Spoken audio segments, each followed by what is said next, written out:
বিসমিল্লাহির রহমানির রহিম দয়াময় পরম দয়ালু আল্লাহর নামে। কুল হুয়াল্লাহু আহাদ বলো, তিনি আল্লাহ এক, অদ্বিতীয়।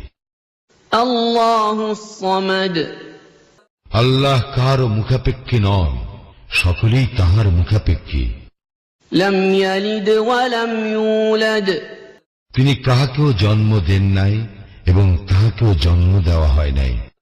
ওয়া লাম ইয়াকুল লাহু কুফুয়ান আহাদ এবং তাহার সমতুল্য কেহই নাই।